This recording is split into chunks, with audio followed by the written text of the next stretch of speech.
You're watching CNN Money Switzerland with the latest news headlines on Wednesday, the 10th of June. I'm Hannah Wise. Engineering giant ABB has said today that it's sticking to its midterm financial targets despite the challenges to the business caused by the coronavirus crisis and the drop in oil prices. CEO Bjorn Rosengren said the group was on track to deliver $500 million in cost savings and confirmed plans for a share buyback, which will be funded by the sale of its power grids business, due to be completed this quarter. The Swiss Parliament has voted in favour of a flight ticket levy for carbon emissions this Wednesday.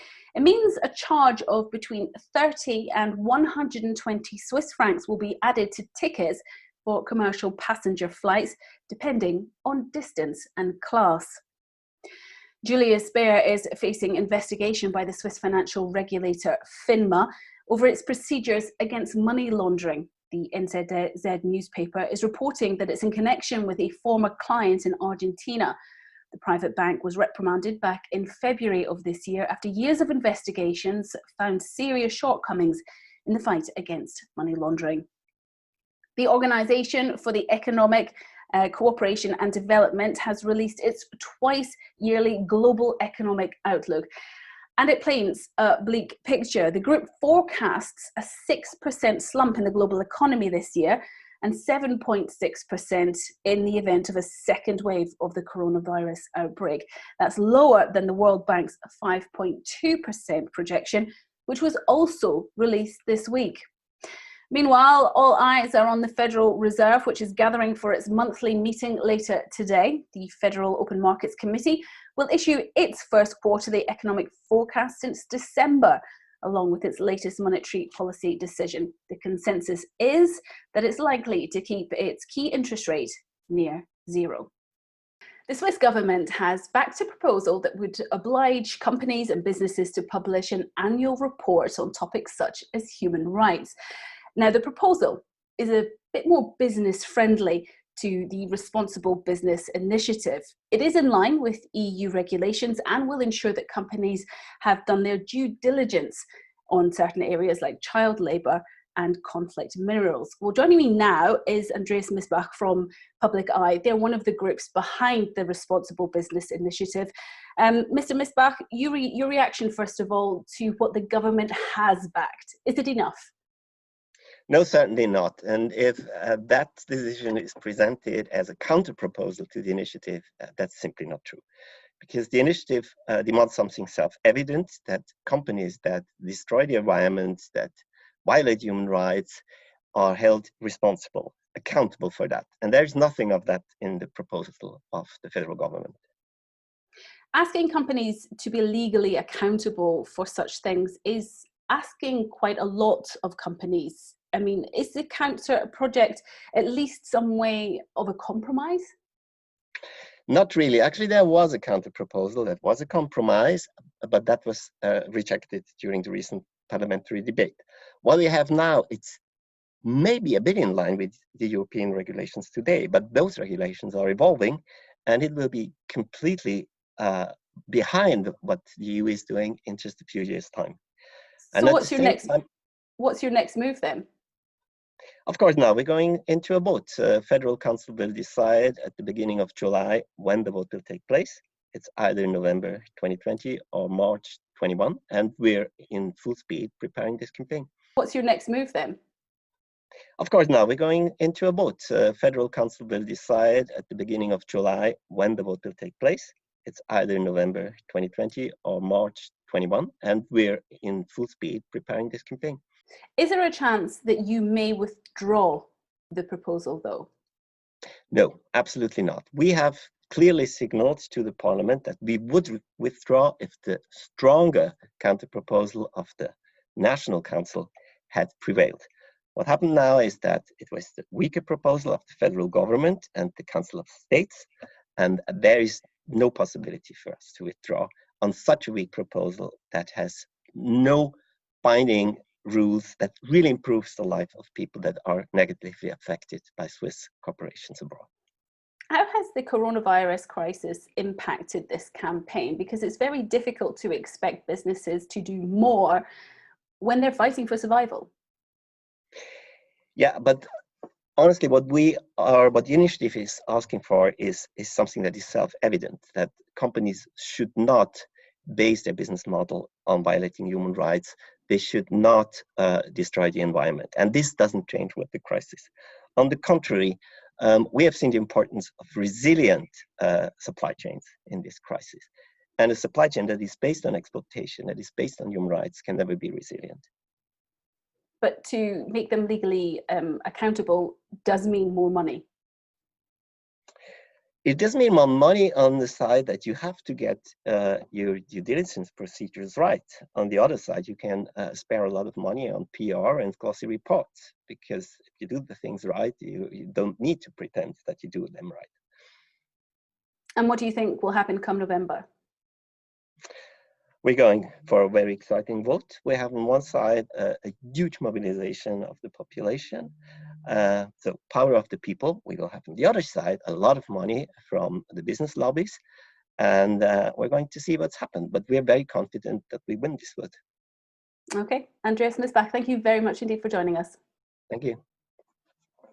Jungfrau Railways CEO Urs Kessler says a full recovery is expected in 2022 after the company has lost months of international tourists in hotspots like Interlaken and Grindelwald. The company is keeping around 50% of its staff on the short-time work program in June, but hopes that the Asian market will open in July, giving the region a much-needed boost. Olivia Chang reports. How was the opening weekend? After months and months of not seeing a single visitor, what was that feeling? It was never happened since the first war in the history of Jungfrau Railways that Jungfrau Railway was closed for such a long time. That means 3 months. And for us, it was an important day. You can say it's a day of history because 3 months closed for nearly 100 years never happened. And the start was good. The weather was horrible.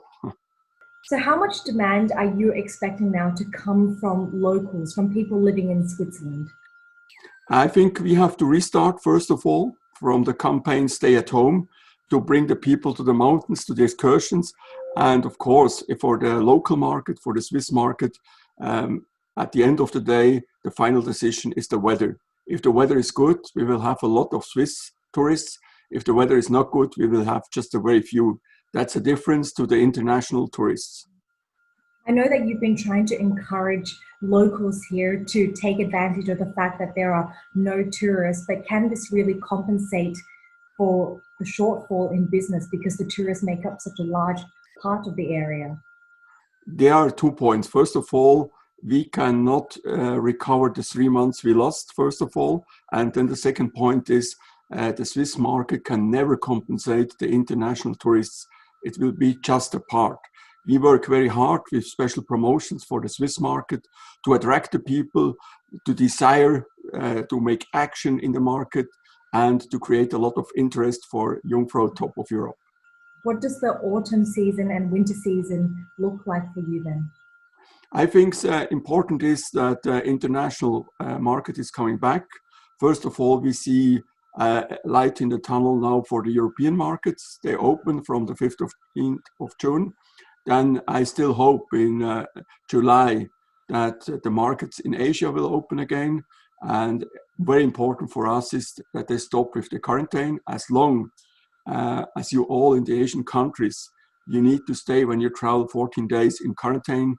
That means nobody will travel.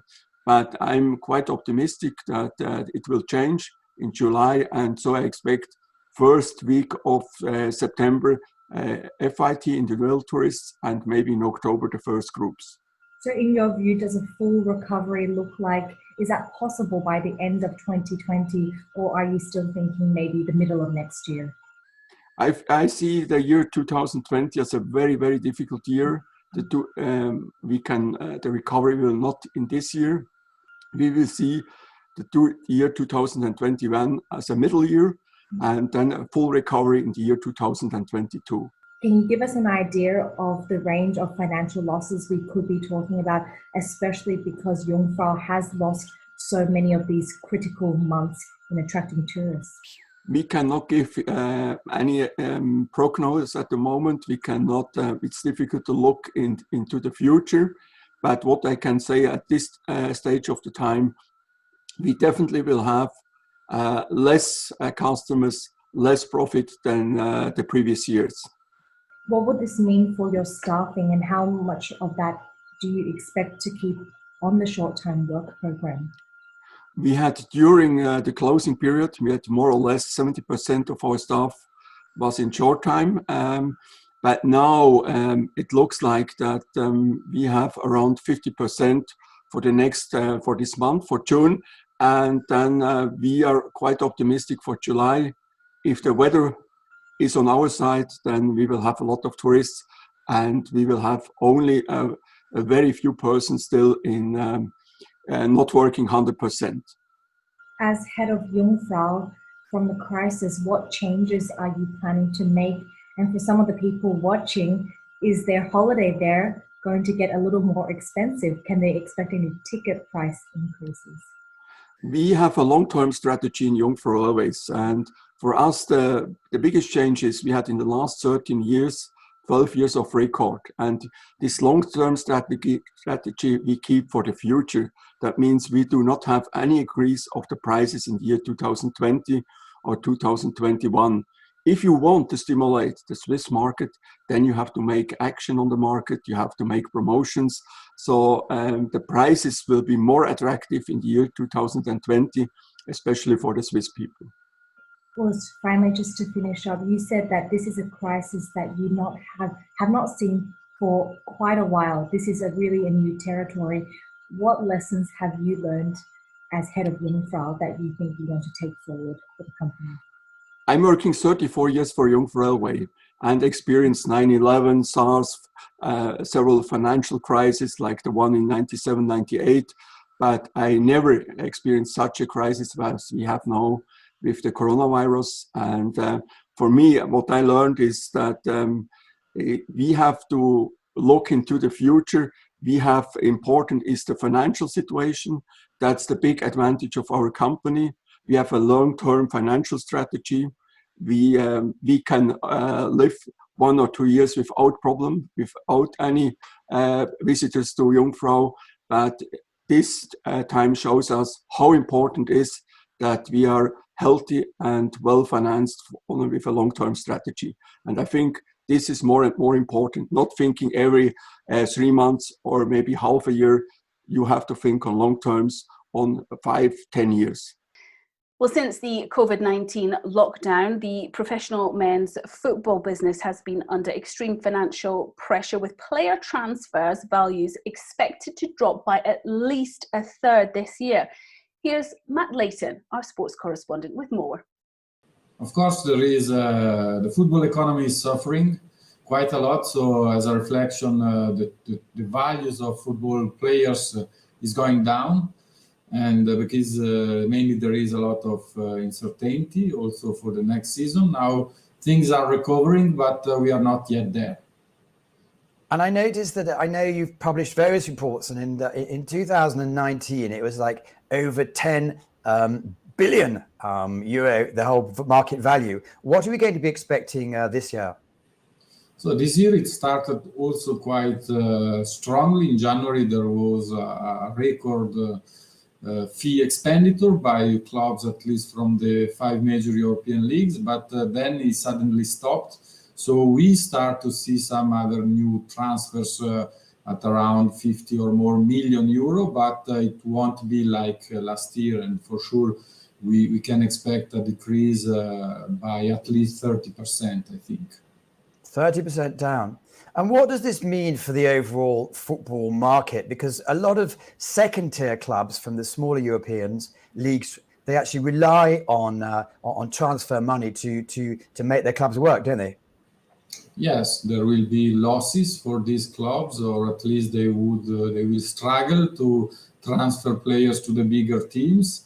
They will, some, but not that much as in the past. And probably for lower value, apart from some top talents, but the middle class of footballers that where clubs could have been have had an interest in normal situation, it will not be the case. Then the agents, also intermediaries, earn a lot of money through the transfers of players, so they will also probably be quite heavily affected. And do you think this is just a wave, and within 6 months we're going to be back to normal, or do you think this is going to be a market changer? So the economy of football is growing generally because it's still global, but not that global as it could be. So Asia is growing, the US also, there will be the World Cup in the US, the MLS is really growing also a lot. So I think it will be back to what we have seen in the last years, but probably not that inflated because of course, there was a huge inflation, and this is bringing to deflation, and it will recover, but probably not at the same pace as in the last decade. In Switzerland specifically, we've had Basel, they put out their figures last week, which were quite worrying. How do you see the trend of football with transfers and clubs in the top levels struggling? Yeah, it's not only about transfers, it's also about matches without spectators. So there are many losses from multiple perspectives. So the situation is really bad. Then you have some ownership or some clubs who have reserves. Basel, of course, they are not in a good situation now, but they did well in the last decade, so they have some reserves, young boys also, but then the rest is really depends on the owners and of local sponsors. So it depends also on the way that these people who are behind these clubs are ready to put some more money to just for them to survive in the end. Well, that's you all up to date this Wednesday. Remember, you can find everything on our website. Just head on over to cnnmoney.ch, and you can also sign up for our newsletter there and follow us on Twitter, LinkedIn, Instagram, and Facebook. Bye-bye.